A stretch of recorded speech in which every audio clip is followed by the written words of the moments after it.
हमारे रहते आप बेरोजगार क्यों हैं? सरकारी नौकरी की सबसे अच्छी तैयारी, सबसे अच्छे अध्यापक, सबसे कम फीस, हरियाणा का नंबर 1 कोचिंग सेंटर ICS। नमस्कार, मैं हूं प्रमोद और आप देखना शुरू कर चुके हैं दी-सड़कनामा.com। हरियाणा में लोकसभा चुनाव को लेकर के भारतीय जनता पार्टी को बड़ा झटका लगा है। जी हां, हम आपको बता दें कि 2019 में भारतीय जनता पार्टी को यहां 10 की 10 लोकसभा सीटों में 10 ही सीटें मिली थी। अब की बार 2024 में आधी ही सीटों पर संतुष्ट होना पड़ेगा, यानी कि भारतीय जनता पार्टी को हाथ से आधी सीटें चली गई हैं। यहाँ से कांग्रेस को 5 सीटें और 5 ही सीटें बीजेपी को मिलती हुई दिख रही है। इसके साथ साथ इनेलो और जेजेपी को नील सीट मिली है, यानी कि दोनों ही पार्टियां नील बटे सन्नाटा रही हैं और ये कह सकते हैं कि सीधा सीधा मुकाबला कांग्रेस और बीजेपी में ही देखने को मिला। अब सीटों को लेकर के चर्चा कर लेते हैं कि कौन कौन सी सीटें बीजेपी के खाते में गई हैं, कौन कौन सी सीटें कांग्रेस के खाते में गई हैं। सबसे पहले चर्चा कर लेते हैं सिरसा की। तो सिरसा से कुमारी सैलजा ने प्रचंड बहुमत से ये चुनाव जीता है। कुमारी सैलजा को 7,33,823 वोट मिले हैं। उन्होंने 2,68,497 वोटों से ये चुनाव जीता है।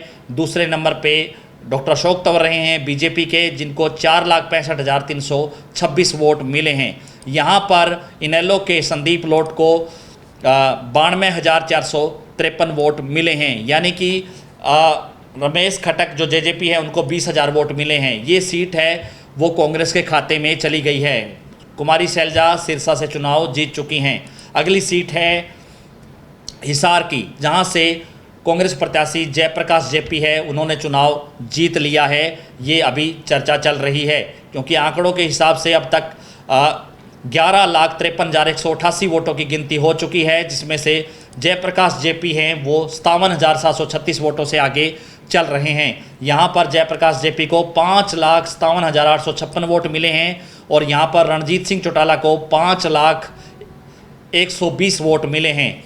और तीसरे नंबर पे यहाँ पर बहुजन समाज पार्टी के रहे हैं देशराज, जिनको 25,718 वोट मिले हैं और 21,953 वोट मिले हैं। यहाँ पर इनेलो को सुनैना सिंह चौटाला को, इसके साथ साथ नैना सिंह चौटाला को भी 21,562 वोट मिले हैं, यानी कि दोनों देवरानी और जेठानी दोनों ही 21-21 हज़ार वोटों में रह गई हैं और रणजीत सिंह चौटाला को 5 लाख वोट मिले हैं, यानी कि 3 सदस्य चौटाला परिवार के यहाँ पर चुनाव लड़ रहे थे और ये चुनाव जयप्रकाश जेपी ने जीत लिया है। ये अभी इसका ऐलान अभी नहीं हुआ है, लेकिन लगभग तय हो गया है कि 57,000 वोटों से चौधरी रणजीत सिंह चौटाला चुनाव हारते हुए यहाँ पर दिख रहे हैं। ये सीट है वो कांग्रेस के खाते में जाती हुई दिख रही है। सिरसा और हिसार के बाद अब अगली सीट कांग्रेस के खाते में अंबाला, जहां से वरुण मुलाना है, उन्होंने 46,417 वोटों से वो आगे चल रहे हैं। अब तक उनको 6,54,616 वोट मिल चुके हैं। यहाँ पर बंतो कटारिया, जो पूर्व मंत्री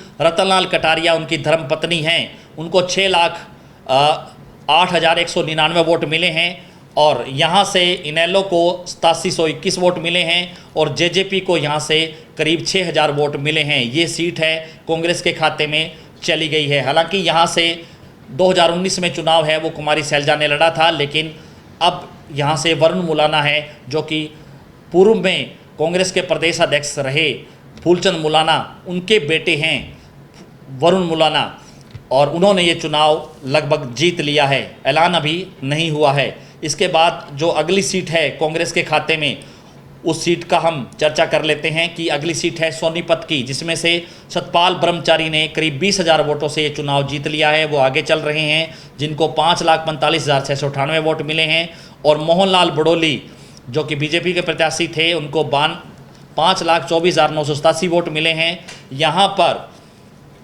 इनेलो के अनूप सिंह को 11,380 वोट मिले हैं और जेजेपी के भूपेंद्र मलिक को 7,711 वोट मिले हैं। ये सीट भी कांग्रेस के खाते में जाती हुई दिख रही है। इसके साथ साथ जो सबसे ज़्यादा बड़ी लीड मिली है दीपेंद्र हुड्डा को रोहतक से, जिनमें दीपेंद्र हुड्डा 3,27,071 वोटों से चुनाव जीत चुके हैं। उनको अब तक 7,38,589 वोट मिले हैं और दूसरे नंबर पर रहे हैं डॉक्टर अरविंद शर्मा, बीजेपी के प्रत्याशी, जिनको 4,11,518 वोट मिले हैं। यहाँ से जेजेपी को रविंदर सांगवान, जिनको 5832 वोट मिले हैं और यहाँ पर जो है दूसरे जो पार्टियां हैं उनको करीब 2-2 हज़ार वोट मिले हैं। इसके साथ साथ जो अगली सीट जो क्योंकि ये सीट है जो 5 सीटें हैं जो कांग्रेस के खाते में गई हैं, अब जो बीजेपी के खाते की जो सीट है उनमें से सबसे पहले चर्चा कर लेते हैं भिवानी की। भिवानी में धर्मवीर सिंह जो कि किस्मत के धनी कहे जाते हैं, तीसरी बार सांसद बन रहे हैं धर्मवीर सिंह, जिनको 5,82,735 वोट मिले हैं, 40,809 वोटों से आगे चल रहे हैं। यहाँ पर राव दान सिंह है, वो 5,41,926 वोट उनको मिले हैं, और राव बहादुर सिंह जो कि जननायक जनता पार्टी के प्रत्याशी हैं, उनको 15,076 वोट मिले हैं। और इसी तरह से ये सीट है वो बीजेपी के खाते में गई है।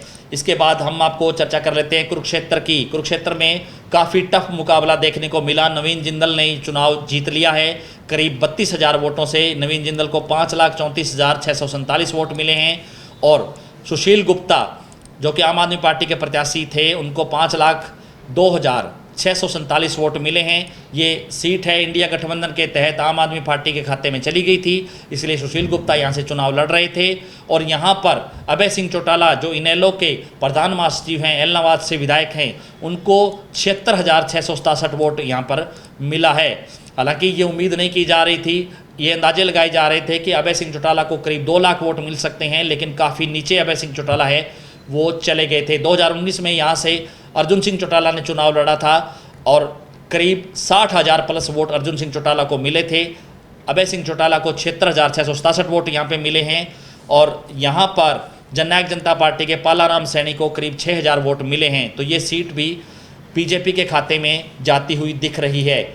इसके साथ साथ जो अगली सीट है बीजेपी के खाते की, मनोहर लाल खट्टर जो उन्होंने चुनाव जीत लिया है 2,19,156 वोटों से। मनोहर लाल खट्टर को करीब 7 लाख वोट मिले हैं, और दिव्यांशु बुद्धि राजा जिनको 4,79,836 वोट मिले हैं। यहाँ पर बहुजन समाज पार्टी के इंदर सिंह को 30,000 वोट मिले हैं, और वीरेंद्र मराठा जो कि एनसीपी के उम्मीदवार थे, उनको 27,376 वोट मिले हैं। जेजेपी के देवेंद्र कादियान को करीब 10,000 वोट मिले हैं, 10,951।